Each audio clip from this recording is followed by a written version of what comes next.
Hello, welcome to the first ever video on my YouTube channel.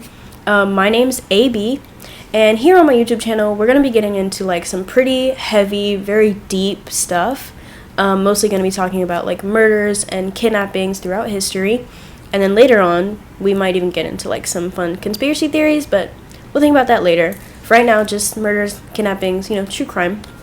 And before we start with our topic today, I just want to note that I'm in no way, shape, or form trying to worship or praise these people. I'm simply trying to educate not only myself, but also you guys, the viewers, on some of the tactics that these people use, some of the, maybe so we can piece together why they are the way they are. Our topic today is kind of interesting because all of the happenings happened in my hometown, Rockford, Illinois. Right? So, kind of cool, kind of creepy, yeah. But our topic today, his name is Raymond Lee Stewart. Raymond Lee Stewart was born on January 21st, 1952 in Burlington, North Carolina. He was born to 8 other siblings, and one of his siblings actually came out later on and expressed that they were all of the siblings, the children, and the mother were actually sexually and physically abused by Raymond's father when they were growing up, and that when Raymond was only 14 years old, his father actually kicked him out of the house and told him to never come back.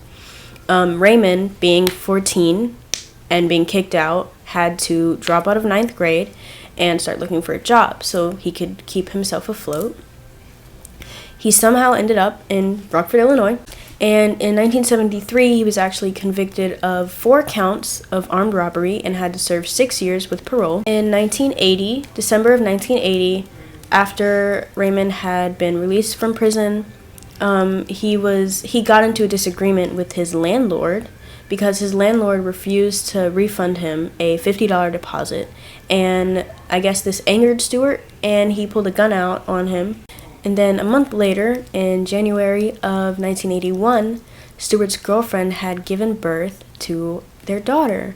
But Stewart's girlfriend then got her tubes tied and didn't tell Stewart, and this made Stewart very angry. And a lot of people believe that it was these two events that led Stewart to the path that he went down.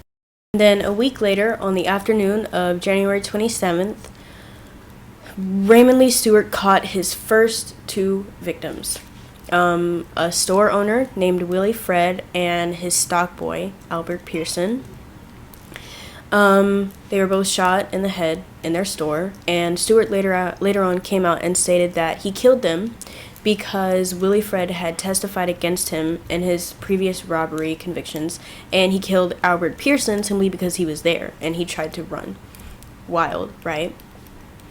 And then so the next day, Stewart actually went to a nearby gas station and killed Kevin Kaiser. And then within 24 hours of Kevin's murder, Stewart murdered Kenny Faust. And his spree ended in Beloit, Wisconsin, where he led Donald Raines and Richard Bowick to the back of a Radio Shack store and shot them both in the head multiple times. And then he was arrested for his crimes in February of 1981. He was found in Greensboro, North Carolina, just, chilling, he was sentenced to 2 life terms for his murders in Wisconsin, and at the time, Illinois had the death penalty, and he was sentenced to death for his murders in Illinois. And before his death, before they carried out his death sentence, he submitted a 15-minute taped statement, which unfortunately I couldn't find anywhere. When I tell you guys I looked literally everywhere for this statement, I couldn't find it. But I found little bits and pieces of it. And in his statement, he stated that the reason why he killed everyone besides Willie Fred and Albert Pearson was because he hated white people, because he was angry because white people were responsible for the deaths of his childhood idols, and so he wanted to get revenge.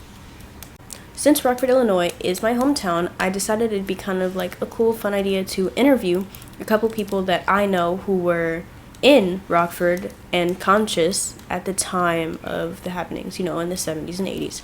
I interviewed my granddad and my former health teacher. Sorry. Yeah.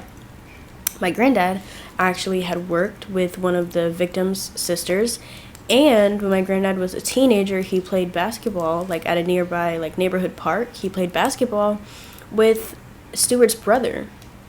So that's wild. And my teacher was only a freshman in high school at the time, and he stated that he just remembers how like terrified everyone was. He stated like it had everybody in a panic. Grocery stores and other stores were like closing down. No stores would stay open past midnight because everybody was scared. Some people believe that the reason why Raymond did all the things he did was because, like he said, he was angry at white people. Some people believe that he was just born crazy, just crazy from the start, and one day it just happened. Some people believe that it was because of his abuse as a child. You know, there's a lot of different theories about why he snapped and why he did what he did out of nowhere.